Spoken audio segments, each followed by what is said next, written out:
Yes, we are doing this again. This series is easily becoming a new favorite of mine. The first two installments were they were just too good. Whether you watched those videos or had enough pocket change to buy one at your childhood scholastic book fair, you are certainly familiar with this. The Diary of a Wimpy Kid Do-It-Yourself book.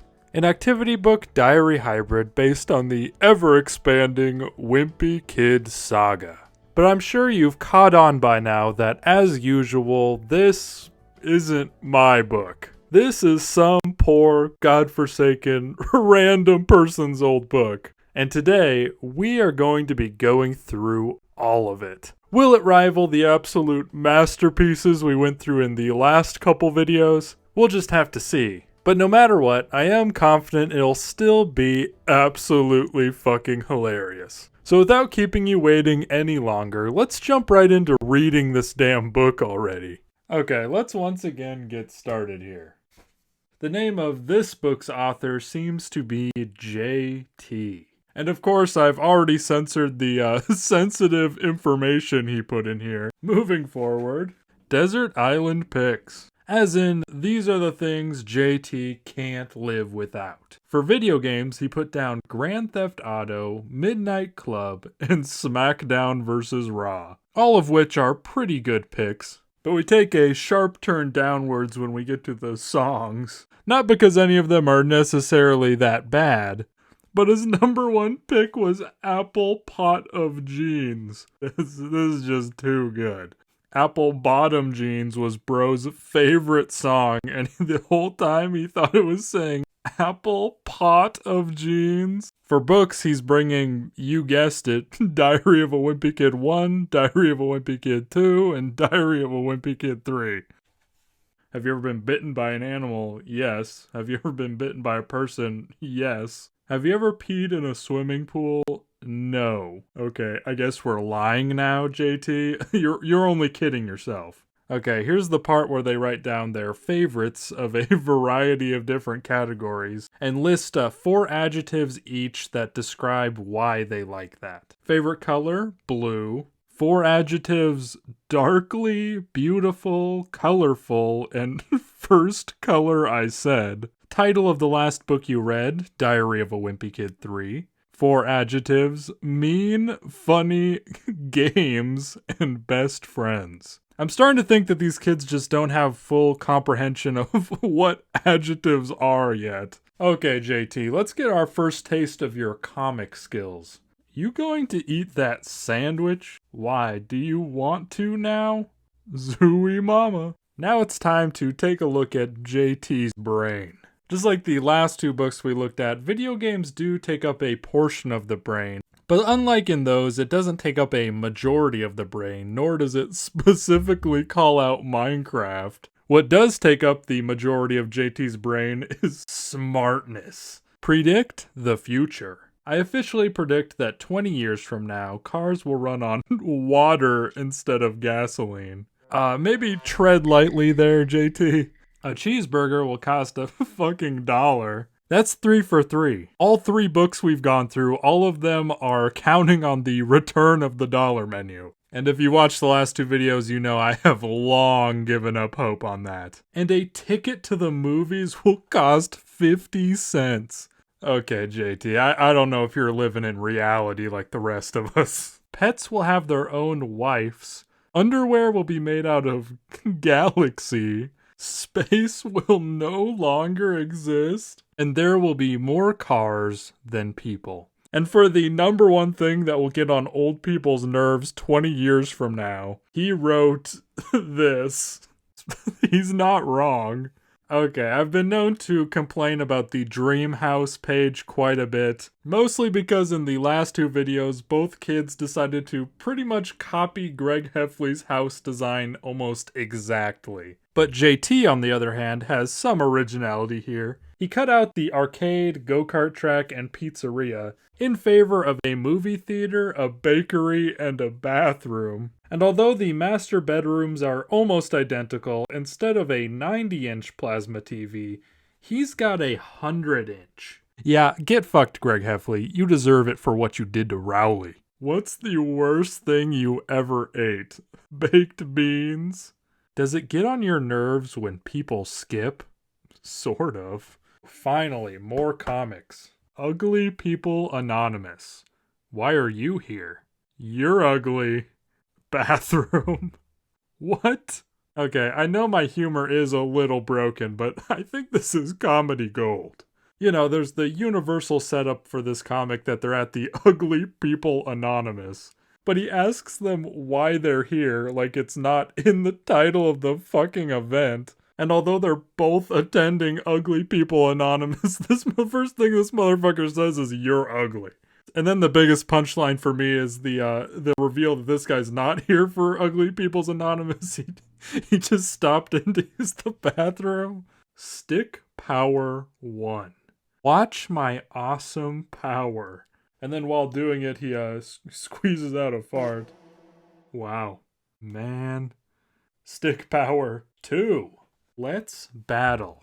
Sure. It looks like he's shooting like a fire out of his mouth or something. But in the next panel, he just says, "Your breath stinks." Good advice for next year's class. Do not fart in class. Let's see some of his favorites and least favorites. Favorite food? Bacon. Least favorite food? Baked beans, of course. Favorite smell? Mint. Least favorite smell? Paper. Favorite superhero? Don't know. Least favorite superhero? Mr. Incredible. Overall, some pretty good answers, but come on, man, how do you hate SpongeBob? Okay, we have a continuation of the Stick Power story. Definitely some more silly antics going on. First 4 laws you'll pass when you get elected president. No homework, some more anti-baked bean rhetoric, free haircuts, and no teachers. Baddest thing you ever did as a kid. Spanked my mom? Oh yeah, he was real passionate about this Stick Power series. I honestly find this just too cool. It's just so damn creative, and you can tell he's having just a blast making these. Like, shit is starting to get real. Sadly, JT did not attempt Roderick's impossible maze. I can only imagine it was because it was beneath him to pity Roderick by doing his stupid maze. But sadly, he couldn't resist responding to this rage bait over here. Are you embarrassed that you pooped in your diaper today? No, shut up, no. He opted out of filling out the page where you create your own band, but he did give us his hypothetical dressing room requirements. And I'm not sure what the fuck he was doing with the spelling on this page. Most of the words he misspelled are right over here. 3 liters of root beer. 4 extra large pepperoni pizzas. 3 dozen baked... What is that? What is it? That better not supposed to be baked beans. Don't switch up on me now, JT. 60-inch plasma TV, 3 Wii's, a bathroom with something. And they put candy bar machine, soda machine, and slushy machine. All 3 different spellings of machine, all of them being completely wrong. Bro, it was right here, and somehow you still struck out 3 times. Oh yes, we can't have a video without the fucking fart police. One day in a bathroom. Fart police, you're under arrest. It was the toilet? Nice try. Get him. We got our last couple Stick Power installments. And these pages? A few questions from Fregley. Am I losing my mind? I have never seen these pages in my life. I'm sure they were in the last 2 books. I must have just skipped them. Have you ever been sent home from school early for hygiene issues? And then there's this printed-in comic of Fregley, and his squirrel friend says, you probably didn't wipe good enough again. But with that, we are once again nearing the end of our journey. He didn't write anything in the journal diary section in the back, but he did title it Diary of a Nimrod Kid. The drawing is just so perfect. And in the very back of the book, we do have a bit of a surprise from Tanya. It says that's the author, but given the handwriting, that's clearly not true. What more than likely happened was that this is JT's sister. She might have actually owned this book first, given that there was a drawing in the beginning that was clearly her work. And then when she didn't fill out any of the pages, she just gave it to her brother. Or vice versa, it could have been JT's book first and she just took it and wrote in the back of it. The funniest part being that she dedicated this book, the book that she didn't even do, to mom, dad, stepmom, brothers, sister, a couple of her friends, I'm guessing, and finally, Justin Bieber and One Direction. And that's about it. I want to thank you so much for watching. It really means the most to me. As usual, I had an absolute blast making this video, and I really hope that you enjoyed it. Huge shout out to my man JT, the absolute legend who wrote all this. I hope you're doing well these days, buddy. If you enjoyed this video, definitely go check out the first 2 installments if you haven't already.